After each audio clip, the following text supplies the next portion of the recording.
আইনশৃঙ্খলা পরিস্থিতির অবনতি সম্প্রতি সময় আপনি জানেন যে বেশ অস্থিরতা তৈরি হয়েছে। এখানে আসলে এই দায়টা আসলে কার, যে কেন হচ্ছে? দায়টা প্রথমত স্বরাষ্ট্র উপদেষ্টা এবং সরকারের। কারণ যে ব্যক্তিকে স্বরাষ্ট্র উপদেষ্টার দায়িত্ব দেওয়া হয়েছে তিনি আসলে আইনশৃঙ্খলা পরিস্থিতি নিয়ন্ত্রণ করতে পারতেছেন না এবং তিনি পাবলিক ম্যানেজমেন্ট বুঝেন না, কি করতে হবে, করণীয় কি সেটাও তিনি বুঝতেছেন না। আমার কাছে মনে হয় যে তার বয়স হয়ে গেছে, তো তার অবসর দরকার এবং তিনি অবসরে ছিলেন, এখন আসলে মাথায় ঠিকমতো কাজ করতেছে না। একজন বয়স্ক মানুষ, তিনি তার নাতি পুতিদের সাথে খেলবেন, তাকে আপনি ধরে এনে উপদেষ্টা চেয়ারে বসিয়ে দিয়েছেন। তারা তো আসলে দেখেন মানুষ কখন আসলে অবসরে যায়। যে মোশাররফ ভাই বললেন যে ওই মন্ত্রণালয়ে একজন বিশেষ সহকারীও আছেন, তো মোশাররফ ভাই যেটা বললেন যে ওই মন্ত্রণালয়ে একজন বিশেষ সহকারী আছেন। না, আবার ইয়াং দেওয়ার পরে তো আমরা তো দেখি না সে বিশেষ সহকারী। জীবনে দেখছেন মোশাররফ ভাই? দেখছেন কখনো তার কাজ? দেখছেন? নাম শুনি আমরা তো দেখি নাই কখনো তার কাজ, কখনো দেখি নাই। তো ওই যে বেতন ভাতা নিতেছে, রাষ্ট্রীয় প্রটোকল, আরাম বিলাস, আপনার সরকারের যে বিলাসবহুল বাড়ি রয়েছে ওইখানে থাকতেছে, খাইতেছে, ঘুমাইতেছে, এই হচ্ছে কাজ। এর বাইরে তো কোনো কাজ দেখতেছি না। তো যাই হোক, দেখেন দেশের পরিস্থিতি আসলে খুব খারাপ। গ্রাম গঞ্জে, পাড়া মহল্লায় সর্বত্র কিন্তু অন্যায়, অনিয়ম, চাঁদাবাজি, দখলদারিত্ব, রাহাজানি, বিশৃঙ্খলা এগুলো চলতেছে। আপনি গ্রামে যান, আমাদের উপদেষ্টারা তো এক একজন সাহেব হয়েছে, তারা তো গ্রামে যান না, তারা তো মানুষের কাছে যান না, মানুষের কথাগুলো শোনেন না, কোথায় কি অবস্থা। তিনি উপদেষ্টা হয়েছেন, তিনি মানুষের কাছে যাবেন না, তো সংস্কার কেমনে করবেন? মানুষ কি চায় আগে জানতে হবে, বুঝতে হবে, শুনতে হবে, এরপরেই তো আপনার বাস্তবায়ন করতে হবে, কলমে লিখতে হবে, কাগজে লিখতে হবে, তাই না? এগুলো তো তারা করতেছে না। তো যাই হোক, আমার কাছে মনে হয় যে স্বরাষ্ট্র উপদেষ্টা 1 নম্বর দায়ী। তিনি ইচ্ছাকৃতভাবেই আসলে আইন শৃঙ্খলা পরিস্থিতি উন্নত করতেছেন না। দেখুন, আবার অনেক বাহিনীগুলো আসলে সহযোগিতা করতেছে না। আইন উপদেষ্টা বললেন যে এই পুলিশে 80% আওয়ামী লীগের বা ছাত্রলীগের বা আওয়ামী পরিবারের। তো আপনি পরবর্তীতে কেন নিয়োগ দিতেছেন না? নতুন করে আপনি বিপ্লবী ছাত্র জনতা যোগ্য দক্ষ তাদেরকে শর্ট প্রশিক্ষণ দেন, 1 মাসের দেন, দিয়ে পুলিশে নিয়োগ দেন, অন্যান্য বাহিনীতে নিয়োগ দেন। আচ্ছা, পুলিশের কথা বাদ দিলাম, এনএসআইতে প্রায় 95% ছাত্রলীগ, যুবলীগ, আওয়ামী লীগের। জানেন আপনি এটা? এনএসআইতে গোয়েন্দা সংস্থায় আওয়ামী লীগ দেখে দেখে ওই সময় ছাত্রলীগ বসিয়েছিল, আওয়ামী পরিবারের বসিয়েছিল। সেই গোয়েন্দা সংস্থার কয়জনের চাকরি আপনি খেয়েছেন? খাইতে পেরেছেন? সরাইতে পেরেছেন? পারতেছেন না। আপনি এই গোয়েন্দা সংস্থার মাধ্যমে আপনি দেশ চালাবেন আর বলবেন যে আইন শৃঙ্খলা পরিস্থিতির ব্যাপক উন্নতি হচ্ছে, আগের থেকে ভালো। এই যে ভাওতাবাজি, ফাও কথাবার্তা বলতেছেন, জনগণকে বিভ্রান্ত করতেছেন। জনগণ কি বোকা? জনগণ দেখতেছে না যে কি হচ্ছে? সারা বাংলাদেশে সিরিজ ধর্ষণ শুরু হয়েছে। কেন? যখন আইনের শাসন থাকে না, সরকারের কর্তৃত্ব থাকে না, মানুষের মনের মধ্যে ভয় থাকে না, তখন মানুষ এই অপরাধে নিমগ্ন হয়। এখন তো তাই হয়েছে, চুরি বেড়ে গেছে, ছিনতাই বেড়ে গেছে। রবীন ফারানা তিনি একটি কথা বলেছিলেন যে আগেও আমি এতটা অনিরাপত্তাহীনতায় ভুগি নাই, এখন আপনি রিক্সা নিয়ে যাইতেই তো ভয় পাবেন। এটি তো সত্য। ফ্যাসিস্টের আমলেও পুলিশ যতটুকু ফাংশন করেছে ফ্যাসিস্টকে রক্ষা করার জন্য বা দেখানোর জন্য যে আমরা সব কিছু কন্ট্রোলে রেখেছি, এখন তো এই সরকার সেটিও পারতেছে না। এটি তো মিথ্যা। ভালো আছি মানে কি? কথা বলতে পারতেছি, কথা তো বলতে পারবো, এই কারণে আমরা তো অভ্যুত্থানের ভূমিকা রেখেছি, তাই না? আমরা তো আর এখানে ফাও উঠে আসি নাই। এই জন্যই তো কথা বলতে পারতেছি যে এই সরকার আমরা বসিয়েছি, আমরা আন্দোলন সংগ্রাম করেছি। ওই একজন উপদেষ্টার দিকে আমাদের শতগুণ বেশি আমাদের অবদান আছে। 15 বছরে তাদেরকে আমরা পাই নাই। অনেক উপদেষ্টা আছে, ফোন দিয়েছি যে আপা একটা প্রোগ্রাম আছে, একটু এসে কথা বলেন, আপনি আসলে একটু মানে আলোচনায় আসে, মিডিয়াতে আসে, মানুষ উদ্বুদ্ধ হয়, আসে নাই, নানান এক্সকিউজ দেখিয়েছে। সে এখন উপদেষ্টা, সে উপদেষ্টা। বুঝতেছেন আপনি কি অবস্থা? 15 বছরে এই উপদেষ্টাদের মধ্যে কয়জনকে আপনার গণতন্ত্রের পক্ষের লড়াইয়ে পেয়েছেন? কয়জনকে? পান নাই তো। দেখেন, এই অভ্যুত্থানের পরে দরকার ছিল বিপ্লবী সরকার। সোজা কথা, বিপ্লবী সরকার, জাতীয় ঐক্যের জাতীয় সরকার, সবার অংশীদারিত্বের সরকার। আপনি শুরুতেই গলত করেছেন। এখন আপনি এসে চাইতেছেন গণপরিষদ নির্বাচন, এখন আপনি চাইতেছেন নতুন সংবিধান। আরে ভাই, এই সংবিধান তো ছুঁড়ে ফেলা দরকার ছিল। এই সংবিধান মেনে কেন আমাদের মতন প্রধান উপদেষ্টার মতন বিচক্ষণ ব্যক্তি শপথ নিল? ওই পপ্পু সাহেব রাষ্ট্রপতি, তার অধীনে প্রধান উপদেষ্টা কিভাবে শপথ নিল? আমার প্রশ্ন। তখন কি আপনাদের কাণ্ডজ্ঞান ছিল না? এত বড় বুদ্ধিজীবী আপনারা, বিশাল বিশাল মানুষ, মিডিয়া আপনাদেরকে এত কাভারেজ দিয়েছে, দেশ বিদেশ আপনাদের চেনে, শুধু প্রধান উপদেষ্টা না, আরও অন্য যারা আছে। তখন কি করেছেন? তখন মানে ভাবতেছিলেন যে এখন যদি শপথ না নিই তাহলে আমি হয়তো উপদেষ্টা হতে পারবো না। তাড়াহুড়া করে শপথ নিয়েছেন, সময় নিতে পারতেন না, দলগুলোর সাথে বসতে পারতেছেন না, সেটা তো বসেন নাই। ভাবছেন যে এসেছে সুযোগ, এই সুযোগ এখন কাজে লাগাতে হবে। যারা বিপ্লবে অংশ নিয়েছেন, অভ্যুত্থানের নেতৃত্বে ছিলেন, তারাও তো শপথ নিয়েছেন। শুধুমাত্র যে তারাও তো ভুল করেছে, এখন তো তারা ভুলের খেসারত দিতে চাচ্ছে। তারা এই জন্য নতুন সংবিধান চায়, জাতীয় ঐক্যের সংহতির অংশীদারিত্বের সরকার চায়, তারা এখন আপনার গণপরিষদ নির্বাচন চাই। আপনি 6 মাস আগে যেটি পারতেন এখন সেটি পারবেন না। বাস্তবতা আসলে এইভাবে কাজ করে না।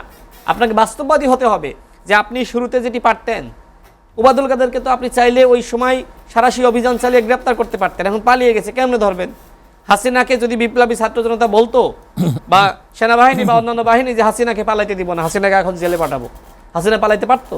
তো ওই সময় আমরা পারি না। এখন ভারত থেকে কি, ভারত ভাই যেটি বললেন যে এই দেশে তো আসলে ভারতের সরকার ছিল, বাংলাদেশ তো স্বাধীন রাষ্ট্র ছিল না, একটি অঙ্গরাজ্য ছিল। তো হাসিনাকে এখন তারা কি ফেরত দিবে? তো হাসিনা বাংলাদেশে আসবে না, তার ফাঁসি হবে না, এই জন্য কি সারা জীবন নির্বাচন আপনি বন্ধ রাখবেন? বন্ধ রাখবেন? অনেককে আমরা দেখেছি যে 9 দফাকে 8 দফা বানিয়েছিল, ভুলে গেছেন তাদের নাম? আপনি সাংবাদিক হিসেবে তো বলার কথা না, আমরা বলতে পারি। তো তারা এখন বলতেছে গণহত্যার বিচারের আগে ইলেকশন হবে না। ভাই তুমি তো মানে 9 দফা জনগণের আকাঙ্ক্ষিত দফা, সেটাকে তুমি 9 দফা বানিয়েছিলে হাসিনার স্টাইলে, হাসিনার গোয়েন্দা সংস্থা যা বলেছিল। তখন তোমার মনে ছিল না যে হাসিনা পালিয়ে গেলে আমরা মানে গণহত্যার বিচার করতে পারবো না?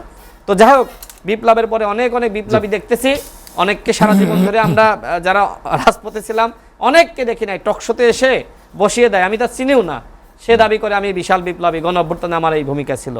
তো তারা যদি আসলে সত্যি কথা বলতে গেলে, যদি তারা এই যে আমরা সংগ্রাম করেছি রাজনৈতিক দলগুলো, আমরা তো জেল জুলুম রিমান্ড নির্যাতনের শিকার হয়েছে না? তো আমাদের এই সংগ্রামে যদি তারা শুরু থেকে নামতো, বিশ্বাস করেন হাসিনা এইভাবে বাংলাদেশটা ধ্বংস করতে পারতো না। সাধারণ মানুষ, সাধারণ শিক্ষার্থীরা, আমরা তো বারবার বলেছি নামেন নামেন নামেন। তো এই যে এই সরকারের আপনার যে এই সরকার এসেছে, তো এইখানে রাজনীতিবিদদের থেকে তো আপনার যারা মানে নেতৃত্ব দিয়েছে সামনে থেকে, তারা তো খুব সাধারণ ছিল, তারা তো উপদেষ্টা হয়েছে, তারা তো এখন সরকারের সুবিধা মোটামুটি ভোগ করতে পারতেছে। তো এই যে আমরা সংগ্রাম করলাম, তার ফলাফল কি তারা ভোগ করতে পারতেছে না? তো এইটা কিন্তু হাসিনা যে সাম্রাজ্য গড়ে তুলেছিল, আগে থেকে যদি সবাই মিলে আন্দোলন করতে পারতাম, তাহলে 15 বছরের নির্বাচন কমিশন ধ্বংস হইতো না, বিচার বিভাগ ধ্বংস হইতো না, এইভাবে প্রত্যেকটা প্রতিষ্ঠান ধ্বংস হইতো না। সুতরাং সাধারণ জনগণকেও কিন্তু হাসিনা যে টিকে ছিল এর দায় নিতে হবে, শুধুমাত্র রাজনীতিবিদদের উপরে সব যে কোনো বিষয়ে দেখি যে রাজনীতিবিদরা অপরাধী, রাজনীতিবিদদের সবসময় অপরাধের কাঠগড়ায় দাঁড় করানো হয়। ওরে ভাই, রাজনীতিবিদরা না থাকলে তো দেশটাই চলতো না। আমরা তো সংগ্রামটা ধরে রেখেছিলাম, একদিনে তো অভ্যুত্থান হয়ে যায় না, একটা দেওয়াল ধাক্কাইতে ধাক্কাইতে এরকম অবস্থায় রেখেছিলাম, মানে পড়ে যাওয়া অবস্থায়। তখন ছাত্র জনতা এসে ধাক্কা দিয়েছে, পড়ে গেছে, হাসিনার পতন হয়ে গেছে। এইটা কেন তারা স্বীকার করতেছে না, আমি এটাই বুঝতেছি না। এই অভ্যুত্থানে সবার ভূমিকা আছে, ছাত্র জনতা না নামলে অভ্যুত্থান সফল হইতো না। ঠিক একইভাবে আমরা এই আন্দোলনটা ধরে না রাখলে ছাত্র জনতা হুট করে এসে ধাক্কা দিলে দেওয়ালটা পড়ে যাইতো না। আস্থার একটা সংকটের কথা তিনি উল্লেখ করেছেন। সরকারের 7 মাসের কার্যক্রমে বিশেষ কোনো সুবিধা আদায় বা সুবিধা দেওয়ার যে একটা প্রবণতা তিনি লক্ষ্য করেছেন, যে নতুন রাজনৈতিক দলকে ইঙ্গিত করেছেন। আস্থার সংকট নিরসনের ক্ষেত্রে আসলে রাজনীতি কি পদক্ষেপ নিয়েছে সরকার, যেখানে আপনারা কেন আস্থাহীনতায় ভুগছেন?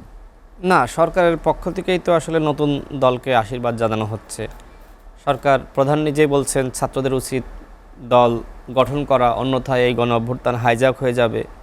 তো আমার কথা হলো যে প্রধান উপদেষ্টা যদি আজ থেকে 5-10 বছর আগে আমাদের পাশে এসে দাঁড়াতেন, তার যে আন্তর্জাতিক খ্যাতি অবস্থান, আমার মনে হয় হাসিনার অনেক আগে পতন হতো। তো তিনি কেন দাঁড়াননি আমি জানি না, তিনি হয়তো উত্তর দিতে পারবেন। কেমনে দাঁড়িয়ে 71টা মামলা দিচ্ছে হাসিনা? মামলা তো আপনার নামেও আছে, আমার নামেও আছে। মামলার কারণে কি আপনি রাজপথে নামেননি, প্রতিবাদ করেননি? তো যাই হোক, সেটা ভিন্ন কথা। আমার কথা হলো যে তাকে আসলে নিরপেক্ষ আচরণ করতে হবে, তাকে সবাইকে আপন ভাবতে হবে। রাজনৈতিক দলগুলোকে যদি তিনি শত্রু মনে করেন আর ছাত্রদের বা নতুন দলকে বন্ধু মনে করেন, তাহলে ভুল করবেন। দেখেন, যখন ফখরুদ্দিন মঈনুদ্দিন সরকার গঠিত হলো, তখন রাজনীতিবিদদেরকে ধুয়ে দিল, মানে জনগণও খুব খুশি, দেশের মানুষ খুব খুশি যে রাজনীতিবিদদেরকে ধোলাই করতেছে। শেষমেশ কি প্রমাণিত হলো? যে রাজনীতিবিদরাই সঠিক ছিল, ফখরুদ্দিন মঈনুদ্দিন ভুল ছিল। এখন তো সেটাই প্রমাণিত হচ্ছে। ঠিক আপনি দেখেন যে এখন আমাদের কথা অনেকে কমেন্ট আমি চেক করে দেখি যে অনেকে বলছে আগে সংস্কার, আগে গণহত্যার বিচারের পর নির্বাচন।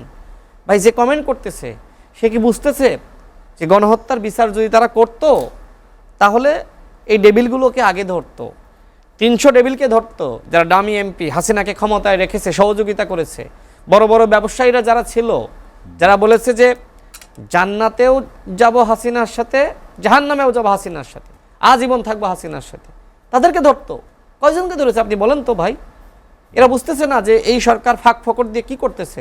দেখেন, দুইজন প্রভাবশালী আওয়ামী লীগের নেতাকে জামিন দেওয়া হয়েছে, সাবের এবং মান্নান। এদেরকে কে জামিন দিয়েছে? এই উপদেষ্টারা, আমার জানা তথ্য মতে দুইজন উপদেষ্টার সাথে জড়িত, দুইজন, তারা জামিন করিয়েছে। আওয়ামী লীগের চুনোপুটিরা গ্রেপ্তার হচ্ছে, নিরীহ সাধারণ কর্মীরা জামিন পাচ্ছে না, রাঘব বোয়ালরা জামিন পেয়ে যাচ্ছে, পালিয়ে যাচ্ছে। এই সরকারের আইনশৃঙ্খলা বাহিনী যদি যথেষ্ট পরিমাণ সোচ্চার হতো, বিজিবি সোচ্চার হতো, তাহলে কি এই ডেভিলরা পালাতে পারতো না? আচ্ছা, ভালো কথা, এখন আপনি আন্তর্জাতিক আদালতে কেন মামলা করতেছেন না? এত সময় কেন নিতেছেন? আপনার হাতে যথেষ্ট পরিমাণ এভিডেন্স রয়েছে, আপনি রায় ঘোষণা করে দেন। ঠিক আছে, আপনি তো রায় ঘোষণা করেই তো বিচার করতে চাচ্ছেন, করে দেন। হাসিনার একটা অডিও ইতিমধ্যে সামাজিক যোগাযোগ মাধ্যমে, গণমাধ্যমে প্রচার হয়েছে। হাসিনা একজন আপনার ঊর্ধ্বতন কর্মকর্তা আইনশৃঙ্খলা বাহিনীর, তাকে নির্দেশনা দিচ্ছে যে হেলিকপ্টার থেকে গুলি করো, হত্যা করো, ফেলিয়ে দাও, লাশ ফেলিয়ে দাও। এরপর আর কি প্রমাণ নেবেন? কোন সাক্ষ্য প্রমাণ আপনি গ্রহণ করতে চান? আমি তো মনে করি যে হাসিনার গণহত্যার বিচার আগামী 1 মাসের ভিতরে গণহত্যার বিচার করে শেষ করা ফেলা সম্ভব, 1 মাসের মধ্যে।